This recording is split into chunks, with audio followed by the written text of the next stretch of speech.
Okay, I thought you might enjoy making this. It's from items that you can get at Dollar Tree, plus cord that you can get from Home Depot or Lowe's. And first I'm going to show you it finished, and then I'm going to show you how to do it. Okay, let's look at it. Pretty much done. I'm thinking I might do paper beads on it, or maybe wooden beads. I haven't really decided. I did order some burlap flowers, which I'll glue on it because I think that might be nice, but then again, it might not. I'll just have to see. But this is what you do. Okay, this is what I'm starting to do. We'll see how it ends. This is how far I've gotten. It took one of those decorative nautical rope that I got from Dollar Tree to go that far. So that's 1, 2, 3, 4, almost 5 around. So I'm going to do another one.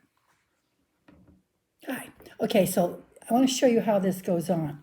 You just have a little teeny glue gun, and you just run a bead right here. Just run the bead there, and then you just shove it. Just push it against there. Let me show you again. All you do is just run a bead. Even though it's going on that wire, it'll still stick on there. Can you see it? And then you just push it against there. That's all you're going to do. And you don't even have to hit every one of them. Just, you know, whatever. It can be kind of, let's see if I can get a better angle. So you're just going to put it on there. Anyway, it doesn't really matter. And then you're just going to shove that against there. See how that goes? And then you just keep doing that around like this until it's done. And then I'll show you where to go from there. Okay, so I finished the bottom. And there is a back to this where it kind of seals at the bottom. So I try to put everything to the back, but it's pretty much, you wouldn't notice it. And now you don't have to go this high. I just decided, but you don't. Now I'm going to do the top part of it. Putting the top on is a problem. Not that you can't do it, that's easy, but you're putting your hand here, and if you look, the hot glue is coming through here. So as you're putting it on, you're grabbing this way, and I'm going to burn my hands. So you got to be careful how you do it so you're not touching the inside. And then if it looks like I can see too much of the hot glue on the inside, I'm going to put another rope on the inside, but we'll just see. So that's just a cautionary tale. I'm just running the bead along there. Doesn't matter how far you do it. Then you just start shoving it up. You don't have to get every segment because it's going to be tight enough that it won't fall away. And then just put another bead.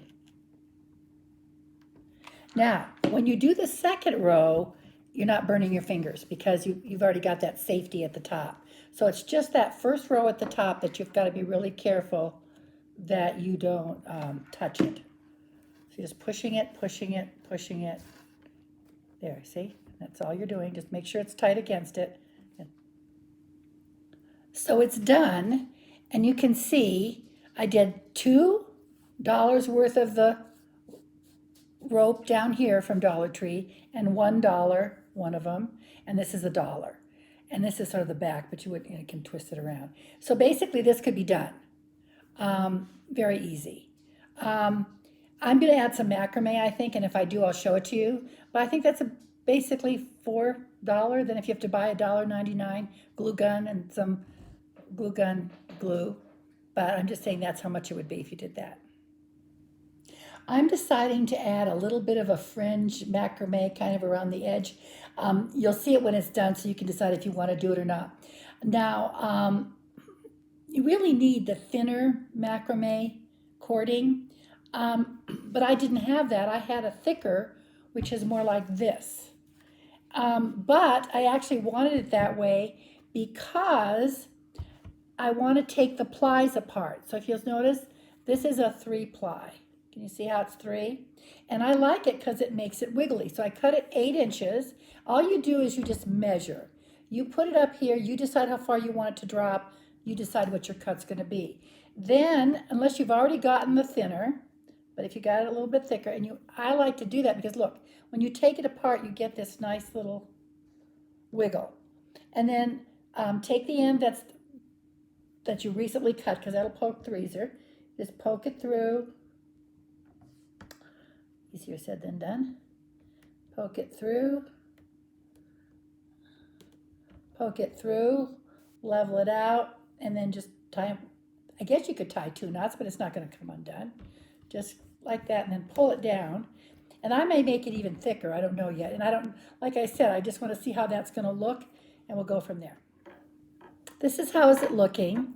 You want to make it as full as you can, so you can even do it several times. Remember, I'm going to show you, just take it apart. And an easy way to feed it through, I discovered, is just make a little loop like this. And then you just push it through. It'll go piece of cake. And then just push it through. And then just 1 knot is sufficient. I'm even wondering if a person could hot glue it in there and not even do a knot. I don't know, but anyway, like that. And you want them to be nice and close, so at some point you might want to go a second time to make it a little tighter. And then, of course, you know, you can always trim it like hair, because mine are not coming out exactly, but that's okay. You want it up and down.